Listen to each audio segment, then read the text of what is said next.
Yeah, might help. Ladies and gentlemen, as always, this is the worstest podcast in the world. Oh, it's good to be back after week one.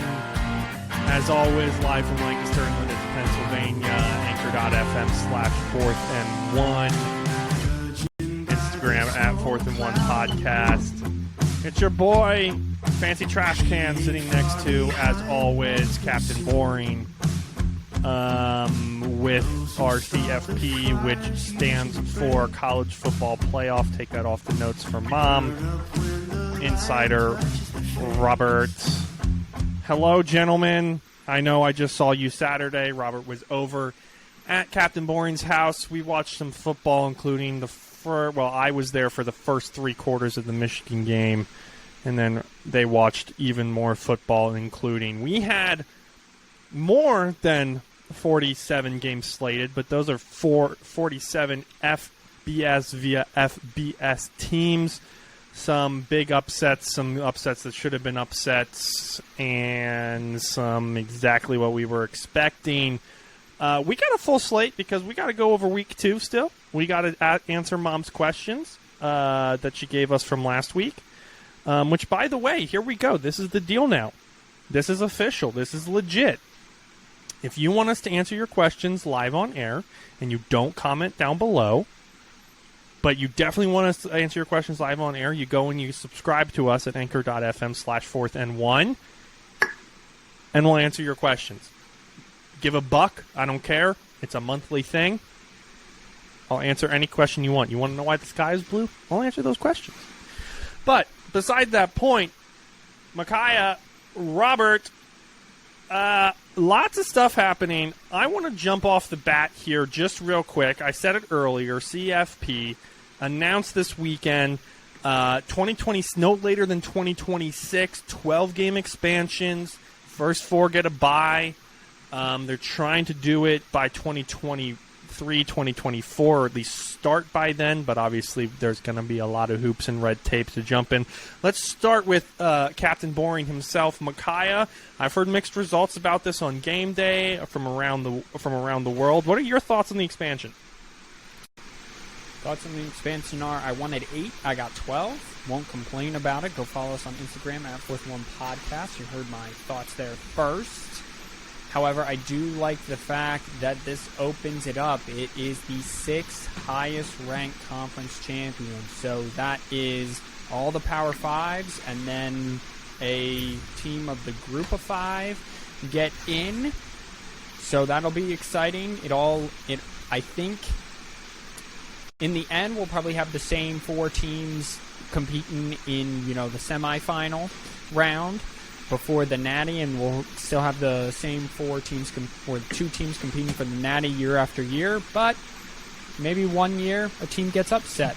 And I do like it, this is Robert's point, I'm sure, I do like that the first round is going to be held on college campuses. That's exciting.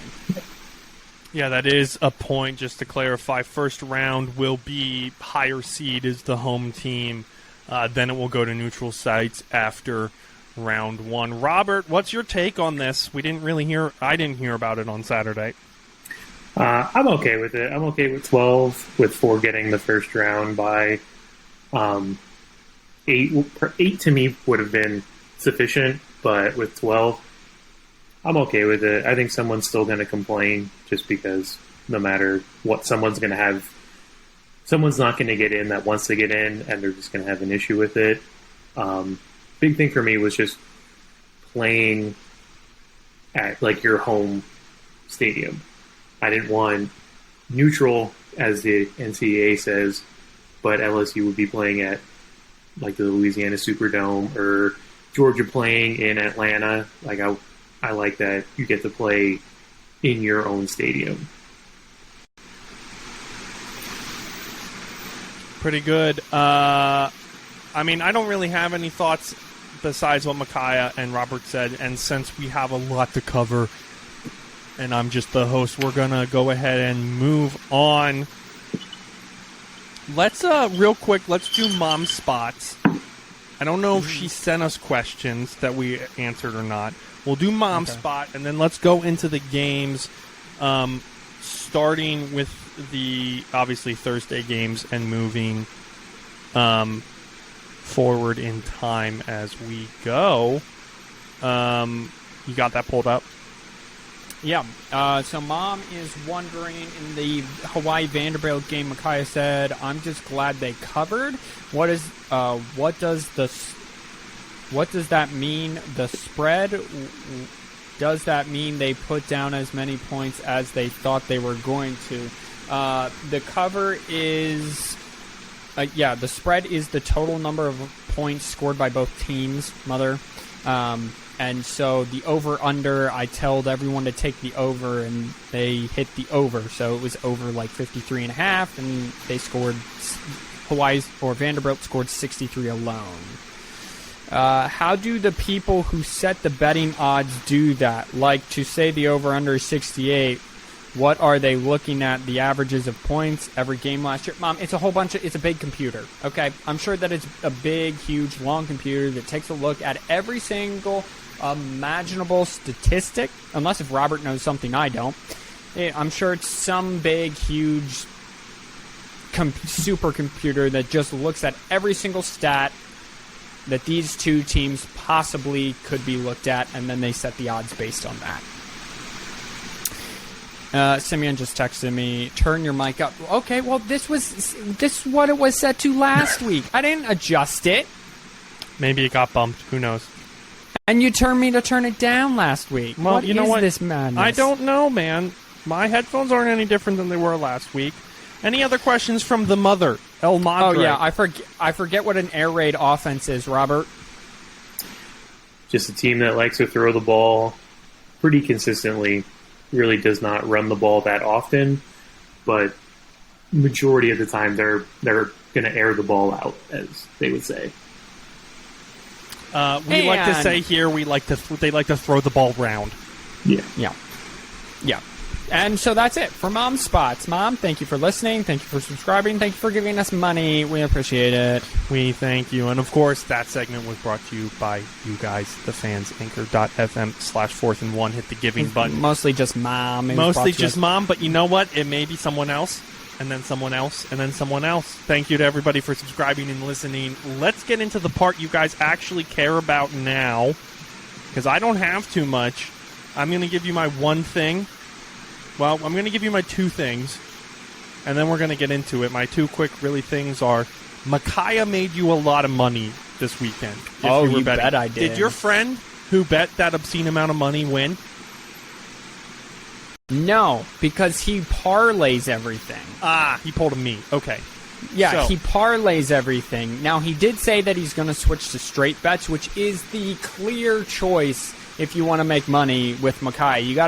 You can't parlay things because I'm bound to get one wrong. However, if there is a week that I don't get one wrong, I will make you a hell of a lot of money.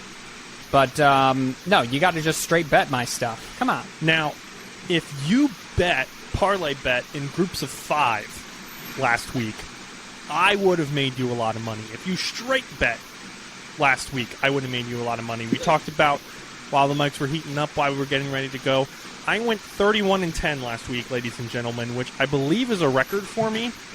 Wow. I know I was not that good last year. Crazy girl. And we're going to go ahead and actually move on to a third thing that gets us going first, and that is the UTSA Roadrunners.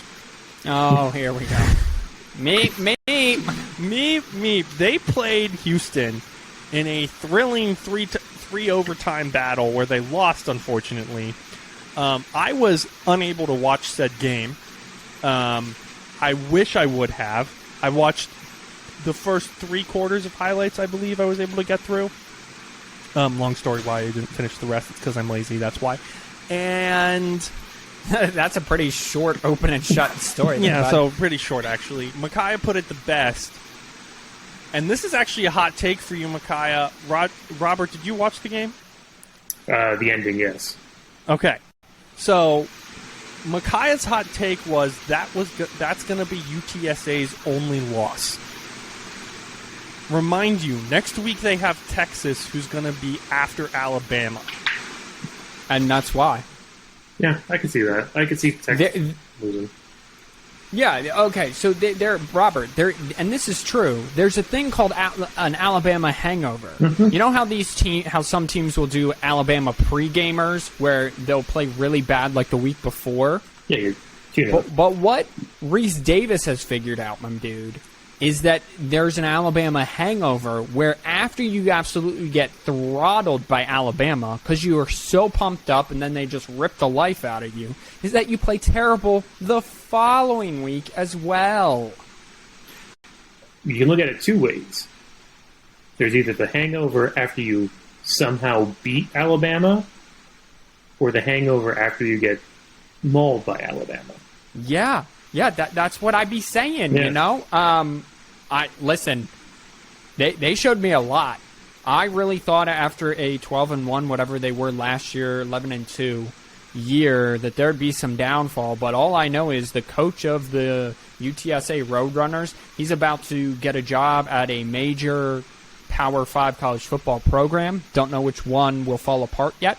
That's still coming down the story of the season. Florida State. I would say Nebraska before Florida State.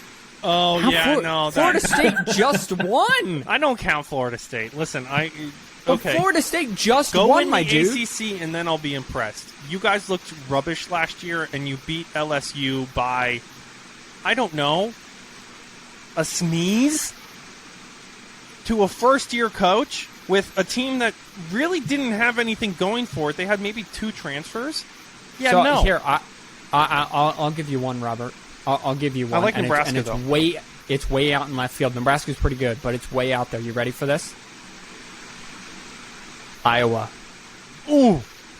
At some point, this administration, and let's just get into this. At some point, this administration is going to get so tired of Iowa's inability to score a touchdown. For those of you who don't know, ladies and gentlemen, Iowa won on Saturday to the number 2 FCS ranked team. Okay, FCS is Forgot about this team. is Division the below. Yes, division below FBS mom. Okay, they beat them 7-3. Okay, yeah, you're thinking, all right, great. They didn't score an offensive touchdown the entire game. I know how they beat them. Wait, they had 2 safeties? Yep. Yes. It was 3-3 going into the fourth quarter, and then Iowa does what Iowa does and plays the field position game and got 2 safeties. At some point, Robert and Simeon, the administration has to get fed up with the only thing that is bringing recruits to Iowa is waving at the children at the end of the first quarter. That was the Like at some third point. quarter. Yeah.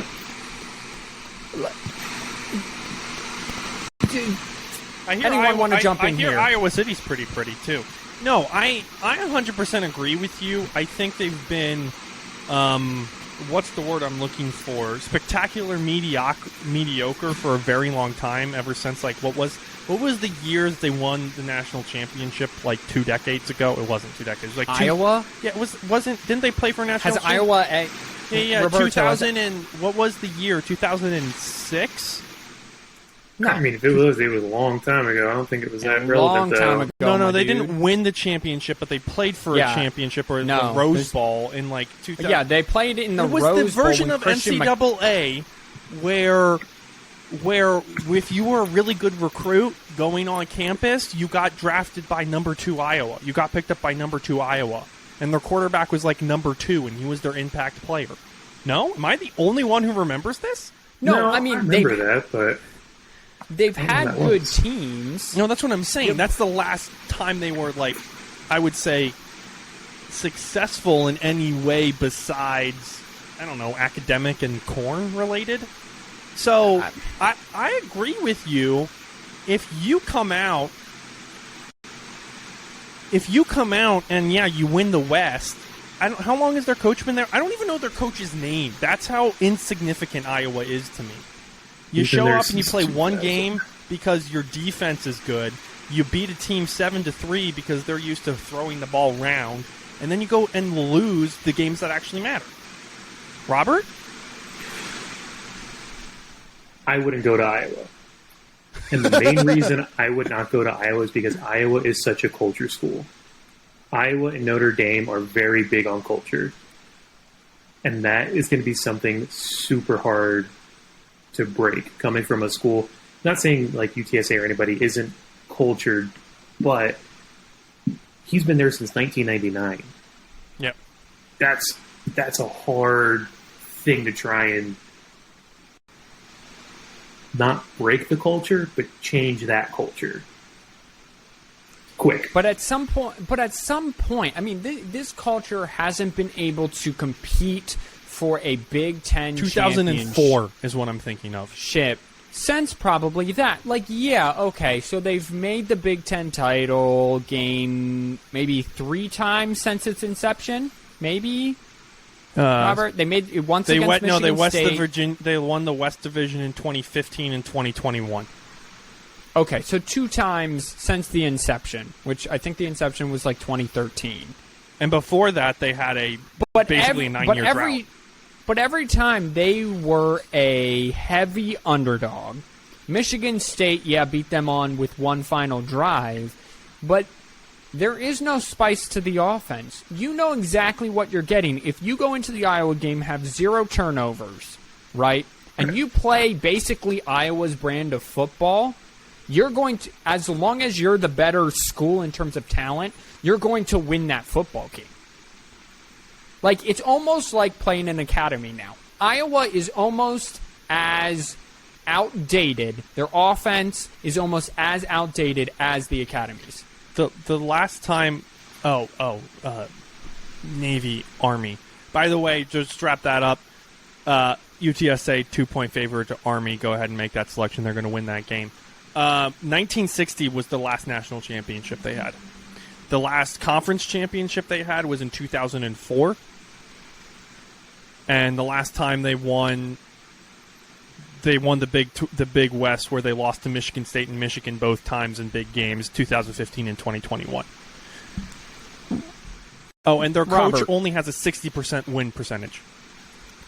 I mean, he's been there a long time, so yeah. That's a lot of losses and wins, respectively. Robert, you say Nebraska, you bringing it back around, UTSA's coach to Nebraska. Isn't that just much of a culture school? You really think the boosters are going to take a coach, go from the chosen son who couldn't get it done, if that is what happens and how the season plays out, to the unknown, because it's basically the same thing. Scott Frost was doing the exact same thing at UCF that this UTSA guy. Simeon, look up his name. Mm-hmm. I mean, in a way, yes, but right now the Nebraska culture Jeff Taylor is losing by less than 3 points. That's the culture of Nebraska right now. They don't win, and when they do, it's against people that, like, it's games that don't matter. I mean, every game matters for them, but it's against teams that you should beat. And every team, it's just a 3-point loss or something, and it's usually a decision by Scott Frost that's making them lose. So, to bring in another coach, if they win their first game by 4, we're already turning the ship around. But wouldn't the boosters want a bigger name than Jeff Taylor? Can you really get it like a big name there? Well, sure. You never know who's available at the beginning of the season. Go offer $11 million a year. Here's the big thing. First of all, here's the big thing. So it's Jeff Taylor. It's his 3rd season. He's 19 and 18, so that's a 70% win percentage. Well, they were bad his first year, but yeah. Yeah, they started playing football, period. Not in the FCS, not starting in the FCS, not moved up to the FBS. They started playing football in 2011. Yeah. And I mean the coach is better is basically what I'm trying to say than Scott Frost. Then Scott Frost. No, but you have a better. I think he's done more with less, in my opinion. No, but has he? Yeah. They're the exact same type of school. UCF, and let's go back to UCF. UCF is a, Robert, third, fourth tier Florida school, right? Depends on who you talk to in Florida. But He's a second tier. They're a second tier. No, they're not. Well, now not we're gonna in terms of football. Now we're going to have to tier the frickin' okay. Florida State. So Florida let's team. just say UCF is a third tier football school in Florida, right? Yeah. That means they're getting all the Florida athletes, basically stragglers that come in. Yep. UTSA is a fourth tier, probably, That's but being nice, working but its way up to third. Yeah. School in Texas. So they're getting all the Texas recruits. Which recruits are better, Florida or Texas? Texas. We already know this. 100%. Exactly.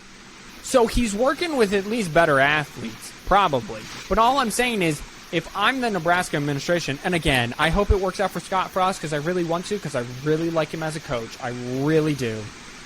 But if you're the administration and your AD comes to you and say, hey, I'm looking at Jeff Taylor at UTSA, he's done some really good things. If I'm opening up my checkbook for, I don't know, they'll probably have to pay him $6 million. If I'm opening up my checkbook for $6 million for a coach, it better not be from the exact same situation, just in a different state. Come on. I don't know. I would pay $6 million for a coach that is consistently improving, and they're losing to teams that, yes, that team is definitely better than them. Like, they should be. Right, but they almost beat that team. Right. And Nebraska is struggling against teams like North Dakota. Not North Dakota State, North Dakota. They're losing to Northwestern in Dublin, Ireland, when they were up 11. They're shooting themselves in the foot constantly. So if you're going to pay Jeff Taylor $6 million compared to having to turn around and spend 15, 16, however much million on a coach who's coming from a bigger program and doesn't get it done, at least you're only spending $6. And also, if this is assuming Jeff Taylor has another successful season like he did last year, which I'm assuming he's going to, but you also have to remember that, I don't know, like, you're coming from Florida is such a different culture. To use Robert's point, Florida is such a different culture than Texas when it comes to football, especially the Alamo Dome, like one of the homes of football. But now you're dropping them into literally the middle of the United States, or just about. As I found out, Kansas is the actual middle of the United States, but which is another culture shock altogether. And so you can't tell me if you go out, get a Ryan Day assistant, go get a Nick Saban assistant. Sure. No, go get someone else. Here's the reason you pick Jeff Taylor, and he's different than Scott Frost. Scott Frost coached at the largest university in America. Yeah. Jeff Taylor is at a school and is basically the first real coach they had coaching their football program. And he is successful in Texas, where he has, by days and nights, more competition in recruiting than Scott Frost in Florida did. You have to convince kids to go to San Antonio when there's Austin and College Station, where they can go party a lot harder than in San Antonio. So you're going to drop them in the middle of nowhere. It's going to be the same recruiting scenario. But I'm gonna stop the conversation there because we have way too much to cover, and there's way more stuff that's important, and we'll have that discussion. Makai, make a note. We'll cover it at the end of the season. We got plenty of time. All right. We'll bring it up whenever Jeff Taylor gets hired, because he will, and that's the important part of the conversation. He's going to get hired by someone because he's done a great job at UTSA. So congratulations to UTSA for their third overtime loss. Yeah. Yeah. That's what gets lost, that they actually ended up losing that game. And congratulations on Houston for fighting it out. Now go do that for the rest of the season. Okay. Micaiah, what is this Tim Brando Spencer Tillman note you have here? Oh, well, we were ranking a few weeks ago, go check out that episode, we were ranking the college football commentators. They are Fox's C team, I think.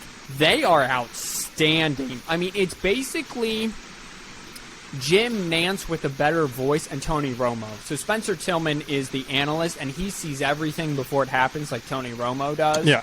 But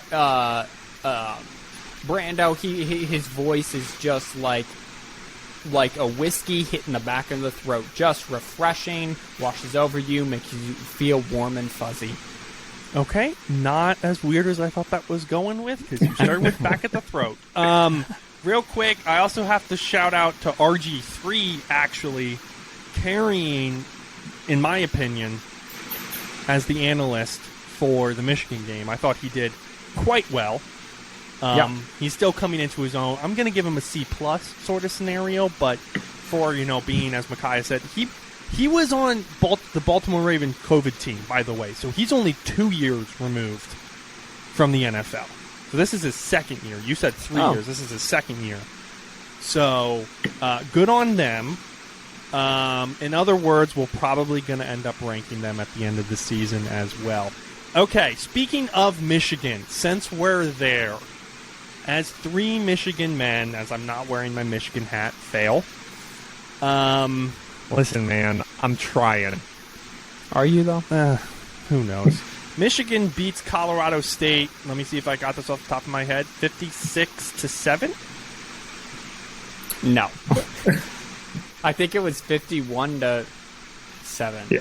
Okay, I was off by 4. I'm sorry. I don't know where I got those 5 points from. Just math is hard. Yeah, math is hard. By the way, go listen. We have a clip on Instagram of us doing math, and it is hilarious in my opinion. So we saw, just to give a quick overcap because these guys already know more than I do, we saw Cade struggle in the first half. We saw a sluggish offense, especially with lots of drop passes in the wide receiver course. Good passes that were just straight up dropped. We saw an offensive line struggle to get going, and then they got going, in my opinion, which pushed the pile. There were lots of runs by, dear Lord, what's the... Blake Corum. Thank you. The leprechaun's name. He's a... What? He's a skinny little short guy. He just goes zoom. Yeah, well. He just goes zoom. It's Blake Corum for me. Okay. We saw the defense kind of take a while to get explosive, but kind of got there against... I'm going to be nice to Colorado State and give them a C-level team. To a C-level Mountain West team. That's a quick overview of what we saw from the Michigan side. Micaiah, go deeper and then pass it to Robert. Yeah, I don't think that was even remotely close to what's happened. But here, me and Robert are, well, maybe not. Maybe Evie's getting into something. Nope, we're good. You good? Yep. Okay, you're good. I was still right. Do not throw me out the window. So, no, Robert, the defense I felt like was dominant the entire game. I don't think there was a point. Go ahead. I would say the first couple of minutes they were a little shaky, but I think it was just because Colorado State was going tempo. So it's just kind of like getting into that groove, but probably the midway point of the first quarter, they were pretty much on point. You said something very interesting to me about Cade McNamara. Listen, Harbaugh came out, said he thought he played really well. Simeon mentioned the drops. Cornelius Johnson had a drop on second down that probably would have went for about 15 yards. Cade then another drop on a drag, and then Cade missed Cornelius Johnson again, so he's got to clean that up. Cade kind of sat when things were out of control in the second half. JJ came in, was electric, to say the least. These are all words from Jim Harbaugh. But, Robert, you said something, because I read an article, and the headline was, McNamara unhappy. And you said what? That this was exactly what I wanted to avoid.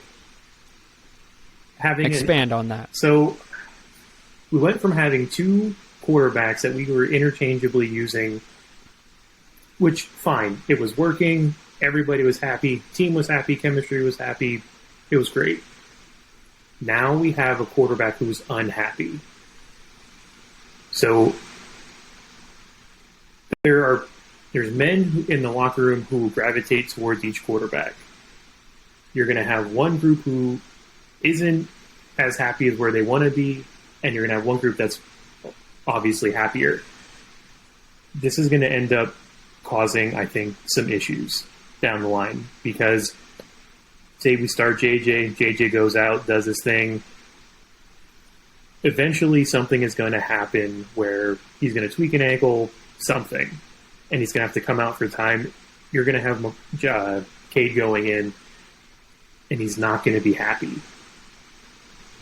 And I think it's just going to cause issues. It's going to make things toxic.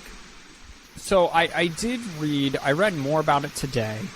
McNamara's comments, again, weren't fully flushed out by ESPN. And I think I caught a clip of him as well talking about it. He didn't seem angry.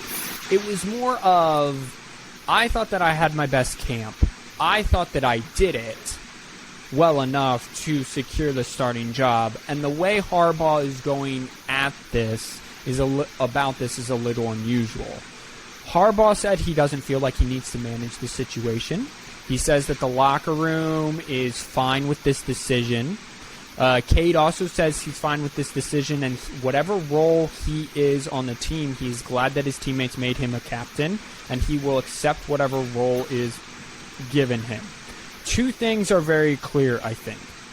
You can win a Big Ten title with Cade McNamara, but you can't win a national championship with Cade McNamara. J.J. McCarthy and the second thing is J.J. McCarthy gives the offense a dynamic edge that has the potential to win a national championship, but you don't know if he's mature enough and with the ball security. The one thing, and we are going to the game on Saturday night, so we will be in person. The one thing I don't want to happen is I don't want the offense to change. I want them to rely on the 5 hog mollies up front. I want them to come out in 12 or 13 personnel as they do, and I want them to average about 220 yards per game on the ground. Now, with JJ in there, that number will probably go up because, let's be honest, he is the better athlete, and he does run the ball effectively. He had a 30-yard touchdown run. But if they come out and they are just throwing the ball and they are throwing these deep passes, which I know, Robert, you said on Saturday, you're just like, where's the downfield passing? If all of a sudden the offense changes to where it is just explosive out the wazoo, then I'm coming back to Cade and I'm going to offend him a little bit. I'm going to go, well, where was that version on Saturday, right? So I think all things are fair, and I think Harbaugh knows something either way. He either knows that JJ is not quite ready, and so he wants to prove to the public that he's not quite ready for it, or he really thinks that JJ is the answer. It is an Alex Smith, Colin Kaepernick situation here.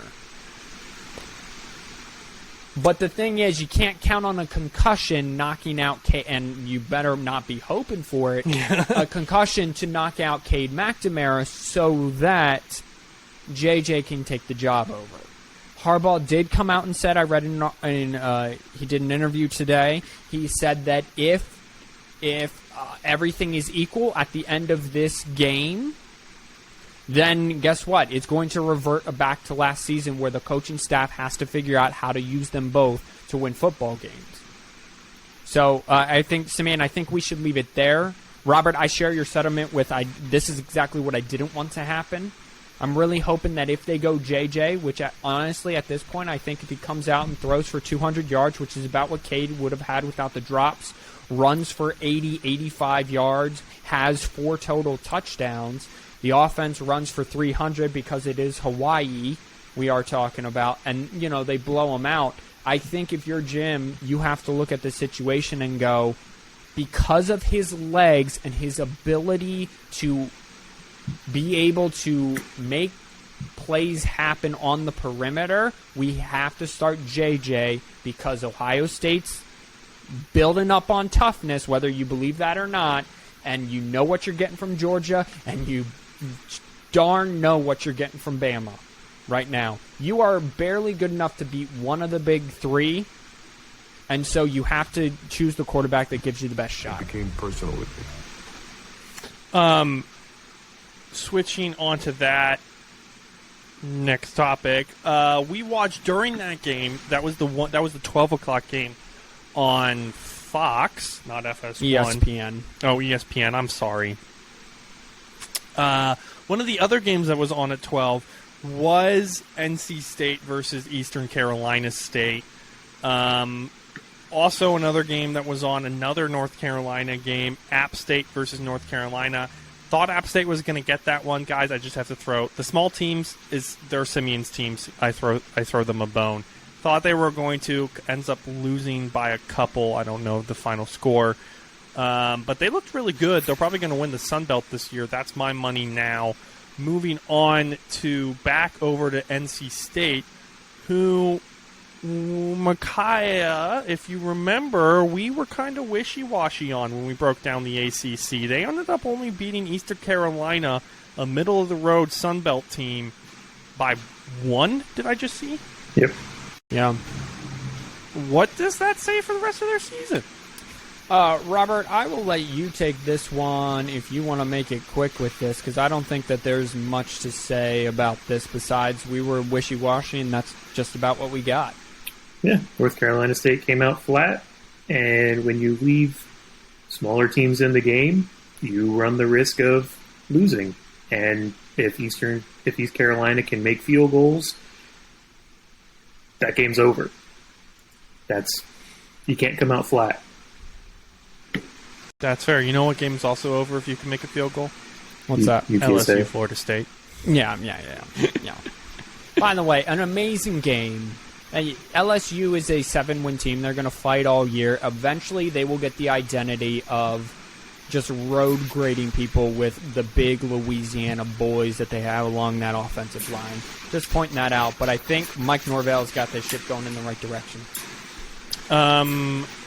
Sorry, moving back over to our rundown. Micaiah, another team that we expected to do more, but did the least amount as possible. Robert here, too. This was an afternoon game, if I'm remembering correctly. Probably not. Technically neutral site. That would be the Bulldogs versus the Ducks. And that went about as well as if you let a Bulldog at a duck. Them getting Bo Nix had no time of day and absolutely got trounced by Georgia's defense. They looked locked, loaded, ready to go. I didn't get to see any of the highlights. I'm sure you watched it. What did you see? I saw Stetson Bennett look like a Heisman Trophy first-round draft pick. That's what I saw. I mean, Robert, you caught some of the games, so I'll let you go. But listen, this is all I'm going to say on this. I humbly apologize to Georgia and all of Georgia's fans. I was wrong. You guys have reloaded just like Bama. It's going to be awesome again because Bama's going to want it. Georgia wants it. But, oh, my goodness, Georgia, I humbly apologize. Georgia's just a way better team. And there's a reason that they jumped Ohio State in the rankings because Georgia came out, took apart the Ducks, and they pretty much put all the haters, Micaiah, to rest. So that team, that's a national championship caliber team. Oh my, oh me, oh my. Another game that me and Micaiah went back and forth on. We ended up both picking Arkansas for this. That's the Arkansas-Cincinnati game. I think I saw the score of this game at one point and realized, wow, Cincinnati came to play. Yeah, Cincinnati reloaded a little bit. Fifth-year senior, so again, a guy who's like a million years old. They should go ask Penn State how that's working for them. So far, pretty well. They reloaded. I really kind of thought that they weren't be able to. Listen, they went to Arkansas. They got beat up a little bit in the first half. Had me in the first half, I'm not going to lie. Came back. Made that game close, but just too little, too late. Cincinnati might repeat as champs for the AAC. It's going to be a tough division, Robert, not to cut you off. I want your thoughts here. Tough division with Houston and with SMU. Robert, what did you see out of that game? Cincinnati came out flat in the first half. Arkansas showed exactly who they are. Stout defense. They relied on KJ a lot. I think he actually went out for a couple plays. He had something going on, but I mean, unfortunately for Cincinnati, that was the game they needed to win because now they're out of the top 25. Now they have to win out to probably even make the top 10. But, I mean, Arkansas is going to make it interesting in the SEC. Agreed. I think that's where it's at.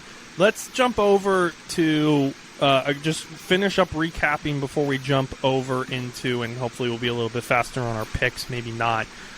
Just real quick, first of all, Akron had to use OT in order to beat an FCS school from PA.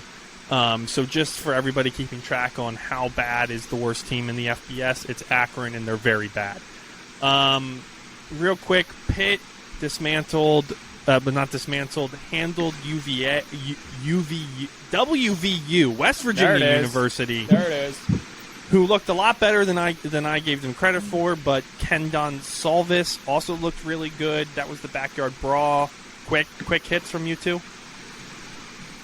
A really good game, back and forth. Both offenses going to be exploded. I really didn't think Pitt could reload under Pat Narduzzi and being a mediocre school before that. West Virginia gave Pitt the game. That too. Ball can't hit you in the hands, and then you just lose it. It was doing that to that receiver all game, too. Yeah. It would be drop, 15-yard game. Drop, 15-yard game. Yeah. And he's their best receiver, too. Yeah, I know. Kind of sad. Go look somewhere else. Go try the other side of the field. So, Penn State still not ranked after beating Purdue 35-34. They looked pretty good, but they also looked shaky at some points. Robert, did you watch that game? Yeah. What were your thoughts real quick? Purdue can't clock manage. Penn State played like Penn State. Offensive line still struggles. Still really no identity in the run game. Clifford played like Clifford. But I was more surprised with Purdue. They just need to work on their clock management. They actually threw the ball very efficiently, and they actually ran the ball pretty well against Penn State too. But just don't throw the ball towards Joey Porter Jr. Shout out to the Boilermakers for doing a good job. Just the scoreline tells me they did a good job. Real quick, Old Dominion beat Vod Tech. They have the chance to go undefeated if their conference play is just as good because they only have one of their other non-conference games is versus Virginia. And to me, that's could be a pretty easy team. Micaiah, Indiana beat Illinois by 3 points. That wasn't supposed to go that way. What happened? No, and it really shouldn't have. It's the fact that Illinois ran the exact same goal line run play 3 straight times on 2 separate occasions. Change up your play calling, get your quarterback on the outside of the pocket, do some sort of pick play, do something else. Don't run it at the heart of the defense. Get over it. Robert, Florida beating Utah by 3. Does that speak more for Florida or less of Utah? I would say it speaks more for Florida. It was still a road game for Utah. If Utah would have lost at home, then that's an issue. But going into Gainesville, Florida actually looked like an old Florida team. They looked strong, and you beat what were they, 7? Yeah. You beat them. Yeah, once again comes down to like an extra point, 2-point conversion kind of deal. But I mean, they look better than what they have. That's fair. That was Billy Napier's first win in the SEC. I don't know who they have next week. I'm not going to give it to you. Micaiah, Notre Dame, Ohio State. Ohio State by 11. And what did this say? Well, it told me that Notre Dame is really good on defense, but they got a whole heck of a lot of problems on offense. They can't throw the ball. Listen, I know everyone wants to talk about the toughness, and Ohio State is tough now, and blah, blah, blah, blah, blah. It's easy to be tough when you know a team can't throw the ball, okay? It's Iowa. Okay, you're playing Iowa, except they're a little better. Notre Dame really couldn't run the football. I feel like if that's a Brian Kelly game, if Brian Kelly's still there with Tommy Rees, they win that game. But there was no creativity in the second half with getting Notre Dame's quarterback outside the pockets. Ohio State basically just pinned their ears back, sacked the quarterback. They had no running game, especially in the second half, because that's all they could do in the first half. So, yeah, I mean, an improved Ohio State defense. Their offense will click together, but Notre Dame's defense is pretty darn good. That's still the recipe for beating Ohio State, still with toughness. Yeah, they were tough and they beat Notre Dame, but try a team that can actually score points and win a game like that where it's 21-24, but you're the 24. Doubt it. Come on, get out of here. Come on. Real quick, before I find the one that I wanted to ask Robert about, UConn. They won.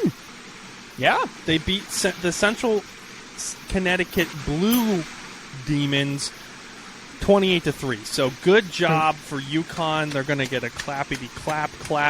Rutgers, and then they're going to get clapped by Michigan. Yeah, 100%. Rutgers ended up beating Rutgers ended up beating Boston College by 1. Sorry, Robert, I could have sworn I had something for you. Oh, yeah, Oklahoma beat UTEMP, but the fact that they scored 45 is kind of what surprised me. I don't know if what you saw was that am I giving Oklahoma hope? Because to me, I didn't give them any hope for anything. Are you saying there's a chance? That's what I'm asking. Yeah, I would say there's a chance, but I feel like that chance is very slim. You know, first game, new coach. Yeah, it was against UTEP, but we'll see how they go. There should be a very defensive-minded team, but I think they were having a weather delay, aren't they? I think for a little bit. Simeon, you're still forgetting. Jeff Lebby is the offensive coordinator. He called the plays for Ole Miss last year, plus he learned a new few tips and tricks from Lane Kiffin. He is now reunited with the quarterback that he coached at UCF, where they averaged 40-plus a game under the Tennessee head coach. So let's not just act like Lincoln Riley is the only guy who knows how to put up points in offense. So all I'm saying is I think that there is a chance as long as their defense can hold together. Not saying they'll win the Big 12. I still like Texas. But let's not forget, Jeff Lebby knows how to coach some O. Quick hits before we move on to the next week. James Madison ended up routing Middle Tennessee State 44-7. I didn't see that coming. Micaiah for sure didn't see that coming. No. I remember that from last week. Yeah, that's J.M. Madison's first win against an FBS school as an FBS school, and they did it in style. Coastal Carolina, another just Sunbelt team for you guys, beat Army by 10. It took 4 overtimes for the Fighting Hugh Freezes of Liberty to beat Southern Mississippi. They came back and won that game. They did by 2. I think there was a couple other games that I wanted to say. Bro, here. Let's move on. Yeah, let's no. Just picks. Syracuse, Louisville, 31-7. Who won that game? Syracuse. That's why I was bringing it up. Everybody right. had Louisville winning that. Hawaii got trounced by Western Kentucky. Surprisingly, only 271 yards were thrown. And we obviously went over. Florida State beat LSU by a field goal. Well, by 1 point, but it was a blocked field goal. And Clemson beat Georgia Tech. All right. Not sold on Clemson. That's all I'm saying after last night. That's very fair. Micaiah, you have 5. I do got 5. 1, 2, 3, 4, 5. Yep. All right. Well, you go ahead and pick yours. All right, well, I'll make this quick. Listen, I know we're getting kind of the end of the podcast, but listen, I'll make this quick because guess what? I'm ready to make some people some money. Robert might also have some after this. Just a note for Simeon. Oh, thanks. By the way, so we're going to start off with Big Noon Kickoff on Fox. Number 1, Alabama goes on the 4th ever true road game under Nick Saban. Can you believe that? This is the 4th ever true road game, non-conference, I should say, under Nick Saban. They go to Texas. Here's the thing, everyone. The over-under 64.5, I have no idea. Because I could see both these teams scoring 30-plus. To get there, I could see Bama scoring 40 and Texas scoring 10. You know, you don't know. Here's what I do know. Alabama's favored by 20.5 points. I'm taking the under. I'm not saying it will be a close game, but I think it's a 17-point game. You have 100,000 people at Texas Stadium. It's going to be hot.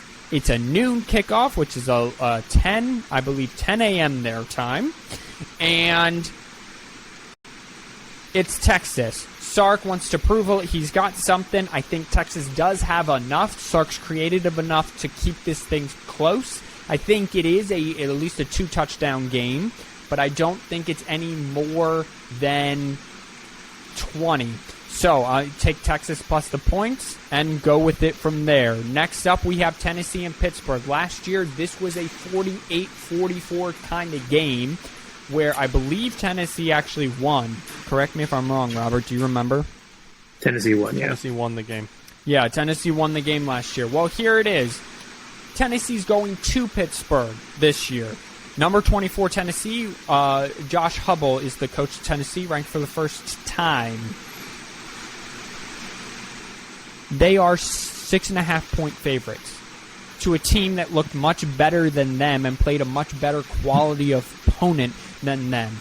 They're at home. Fans, I think, will turn out for this team. I think that's proven over some time now. So I'm going Pitt plus 6.5. Or if you want to get jiggy with it and go get plus odds, it's Pittsburgh outright. That's who I'm picking to win. But do Pittsburgh plus 6.5. Moving on to the afternoon. Simeon, you wanted to know who Florida was playing next? Well, guess what? Kentucky's coming to town. And here's the thing. Florida's favored by 4.5. Robert, you have seen this movie time and time again where a team gets a huge win over a top-ranked team and then they get some rival or someone else who historically they dominate come to their place. Guess what? It's going to be sleepy for the first 2.5 quarters. Kentucky's getting 4.5. You take Kentucky plus the points, and if you want to get jiggy with this one, which I am, you take Kentucky to win the game. How about that? I got 2 back-to-back upsets for you.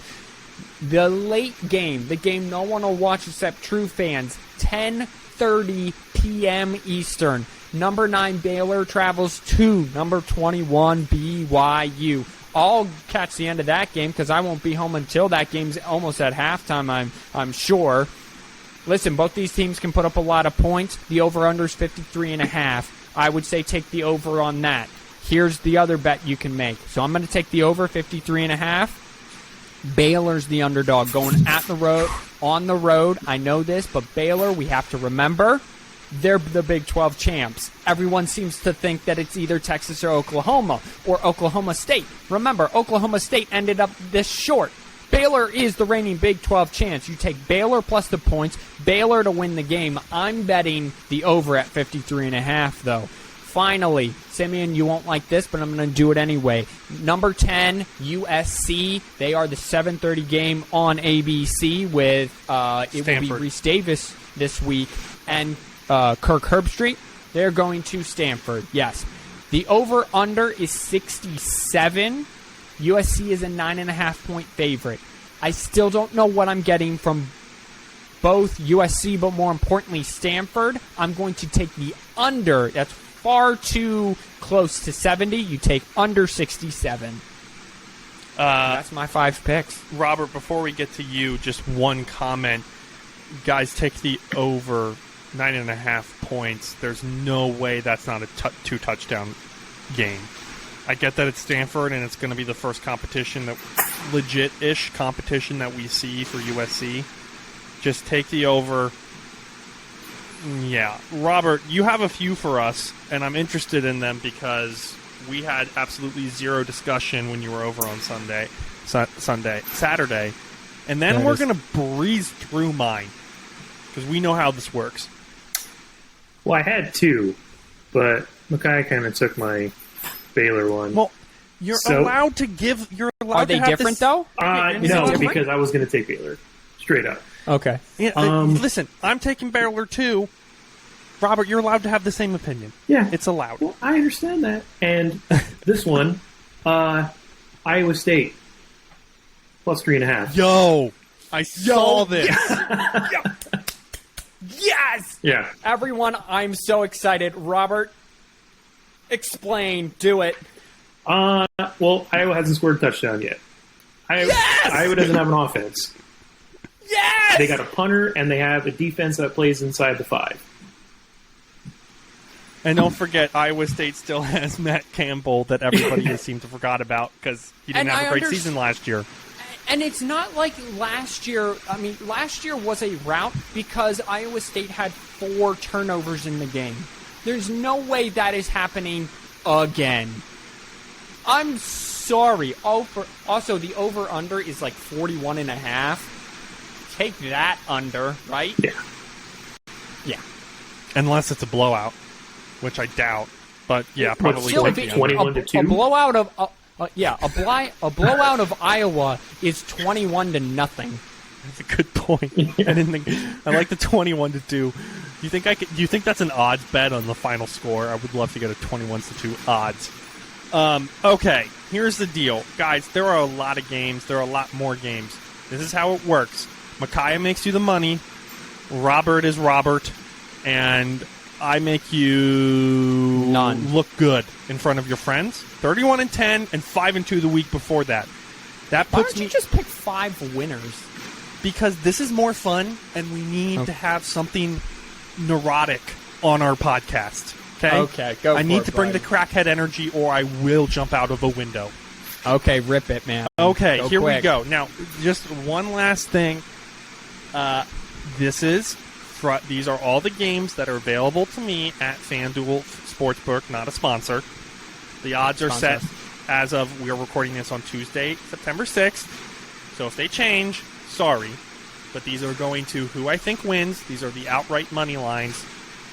And again, I suggest if you want to make some money, put them in groups of 5 because you're more likely to hit according to last week. But I put them all in multiple cards. So we start off Louisville, Central Florida. That's a Central Florida. The spread's 6.5. If you want to make it funky, Central Florida is going to win that game by more than 1. Texas A&M over under 53. Take the over, but I'm picking Texas A&M. Alabama, Why are Texas. you giving people the just pick winners? You said you're doing winners. Don't do the over under. Because just I saw bro. No. I saw a few of those that I wanted to let people know. Those were the ones. Alabama over Texas. They're going to destroy them most likely, is my guess. Missouri over Kansas State. I'm not taking. Oh no, wait, Kansas State's favored in that game. We're flipping that around. We're taking Kansas State over Missouri, Penn State over Ohio, Arkansas over South Carolina, Wisconsin over Washington State. Micaiah, remind me who you took, Tennessee, Pittsburgh? I took Pitt. Micaiah took Pitt. I'll go with it.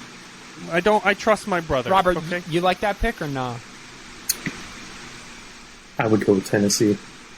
All right, well, you're a loser. So it's Tennessee at Pittsburgh.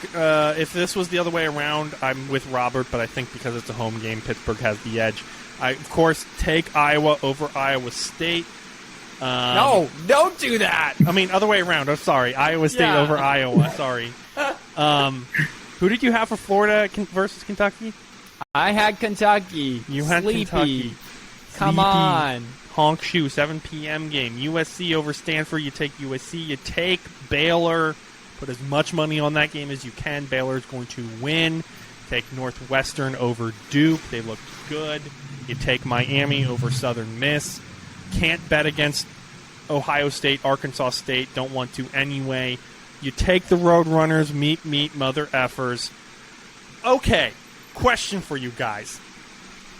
Wake Forest at 23 is a 13.5 point favorite to Vanderbilt, who's been able to put up some points. I looked at this. Over under 65.5. Yeah. I think you take Wake Forest here. No. If it's Sam Hartman, you take Wake Forest minus the points. Listen, if you want to do outright, then you have to, I think, Robert, correct me if I'm wrong, you have to take Wake Forest because you just can't trust Vanderbilt because they were so terrible. But without Sam Hartman, it's Vanderbilt plus the points. Sam Hartman was cleared to play, by the way. Oh. Yeah. Blood clot issues. So if he played... Blood clot, okay. Yeah. I don't know if he's going to play. That's why you're our CFP insider. Yeah. All right, so we're taking Wake Forest. But take Vandy plus the points. I'd take Vandy plus 13.5? Yeah. All right, I like it. I don't hate it. North Carolina over Georgia State.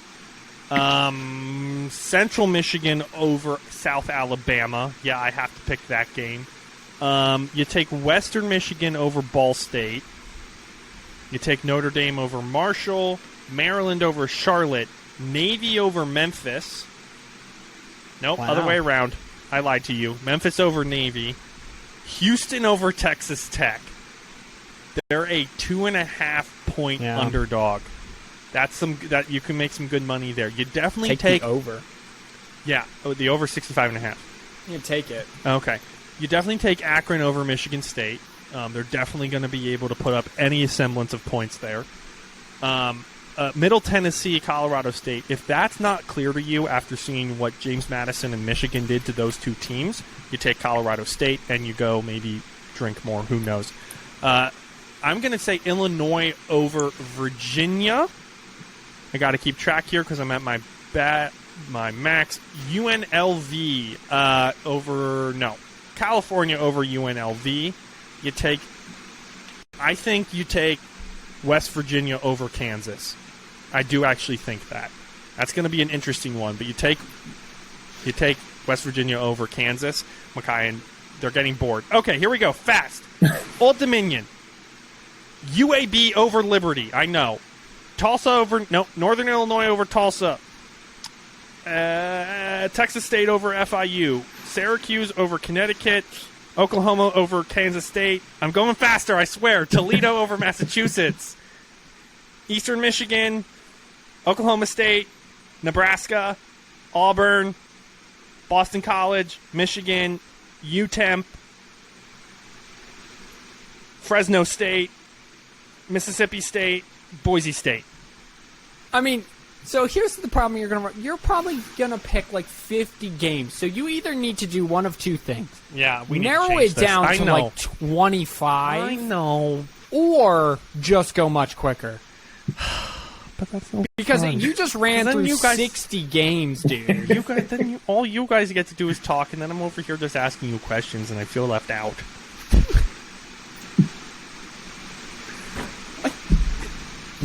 Do you want me to ask you a question? No, but, I want the respect that 31-10 gets me. Okay, you did a great job, but the problem is it didn't win anybody any money. They would have if they just picked individual, like you said at the beginning. Did you win? Not everybody is as stupid as I am. Okay. Well, once you figure it out. Here, Simeon, Marshall and Notre Dame, let me give you a pick. Marshall, Notre Dame. Notre Dame's a 20.5 point favorite. Yeah. They're getting Marshall. They're coming off Ohio State. Ohio State doesn't have the same hangover Alabama does, and I was really impressed with Notre Dame's defense. So here you go, Simeon. Go bet Notre Dame minus 20.5. Thanks. Yeah, you're welcome. Robert touched on the Iowa State game. Arizona State and Oklahoma State, I don't know who you had winning. Take the over 57.5. These teams put, especially with what Oklahoma State allowed to Central Michigan, your surprise of the weekend, at 44 points. Go take that over. Virginia at Illinois, under 56.5. Ladies and gentlemen, Illinois doesn't give up a lot of points on defense. Good to know. That's it. I mean, unless you got something. We did that somehow. We got through 50 games in an hour and 4 minutes, and I'm gonna be type in the comments down below.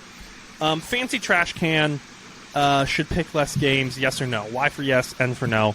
And we'll go from there, and maybe I'll give you weird games or something like that, like the Southern Alabama Central Michigan game that's happening. Who knows? I might make you some money, I might not. I don't know. I'm still going to make my weird bets, but that's just kind of where we're at. That's the wrong button. You gotta love it. This has been the 4th and 1 podcast. We love you guys, as always. We'll see you guys next time. Wash your hands, you filthy animal. Thanks, Robert, for coming on. Always.